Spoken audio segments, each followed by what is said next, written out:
Hello there, Syrena. Welcome, welcome. Thank you so much for choosing me for your first internet question. Hello there, everybody else who is watching. I am just clearing the cards for Syrena's video right now.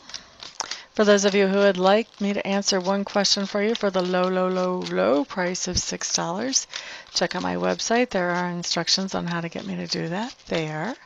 I also do have other things available: live readings, recorded readings, reiki sessions, psychic parties, addiction relief services, and house clearings if you're having trouble selling your house, or if you have entities or energies in your house that are not making you so happy.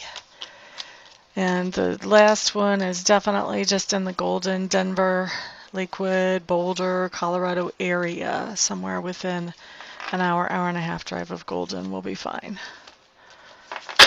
Alrighty. We have the cards cleared. All the information about all those services, by the way, is on my website.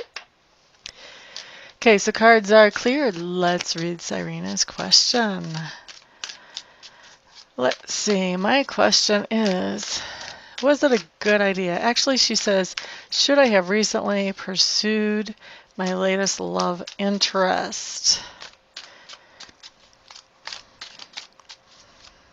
Okay, so here's where the reader gets to make a little adjustment. I don't like the word should. I don't like the word should in my life, and I don't like should in a reading. Spirit, basically, the way I understand Spirit, is not going to tell you what you should or what you shouldn't do. They will give you insights to help you be more educated about your decisions.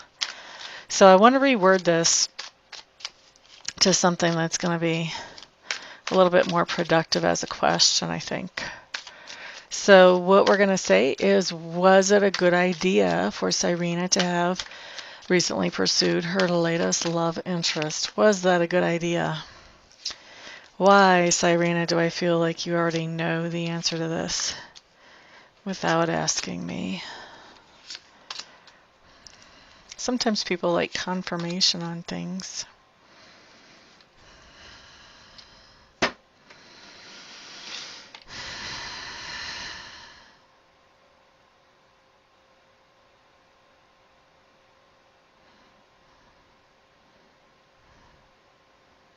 Basically, what I have here is yes, that it was a good idea. If we look at technically the answer, I want to also look at some of the details here too, though, so that we have a deeper set of information.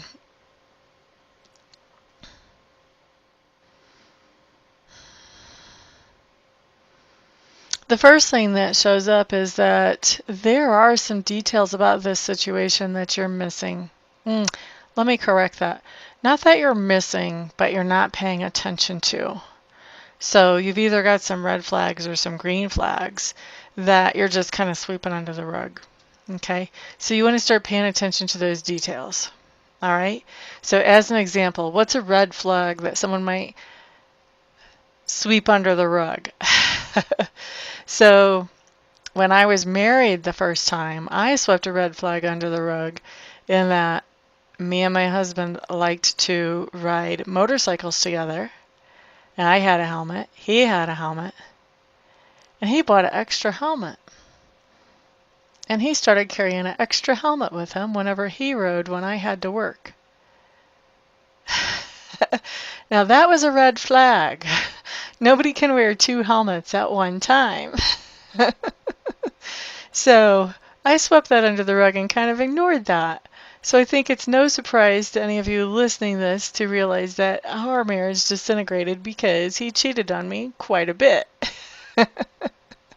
So that was an example of a red flag and how you can just sweep it under the rug because you don't want to think about what this really means. So you're just going, that's weird. Why would he do that? Forget about it. Sweep it under that rug. So that's an example of things you don't want to do. If you have red flags coming up about pursuing this person, pay attention.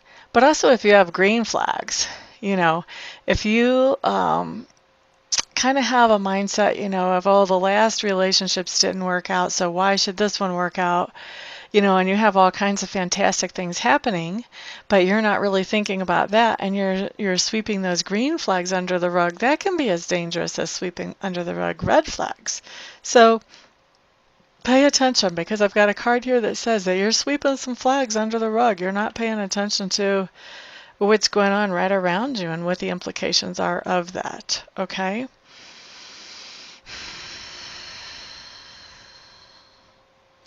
The next thing that comes up does tell me that basically you're stuck in your own mind, like you're just overthinking this whole thing. You're overthinking this whole thing. You're making it much more serious than it is. Like whatever it is that has you questioning whether you should have pursued this or not, you're just thinking about it way too much. Maybe you're reading I'm going to take that maybe out. You're reading way too much into some situation that has you second guessing yourself. Stop it. Stop it.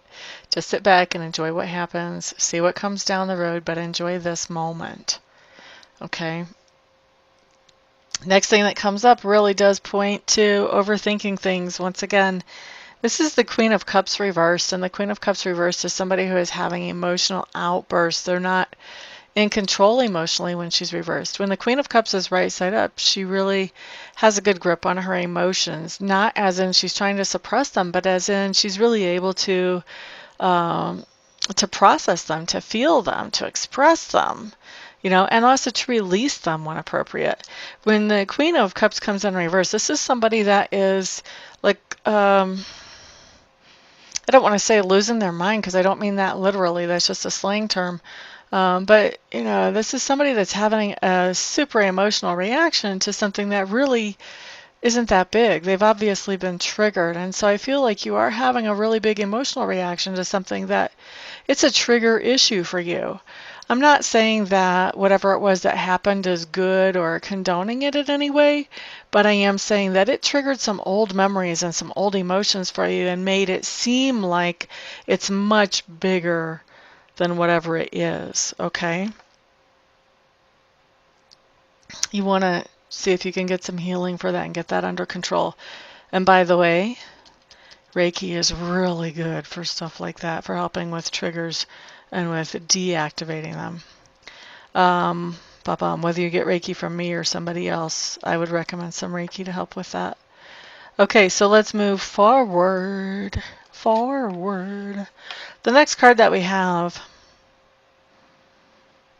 really shows that this relationship has the potential to really be balanced and to be transforming and to move forward. I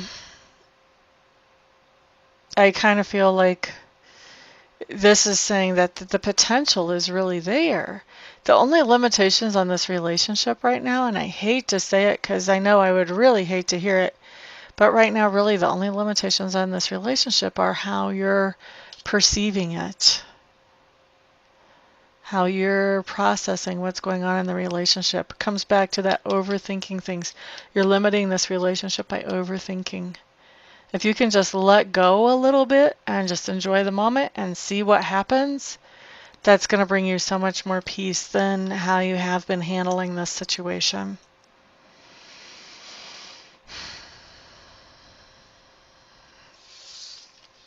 Last card that we have coming up here basically says that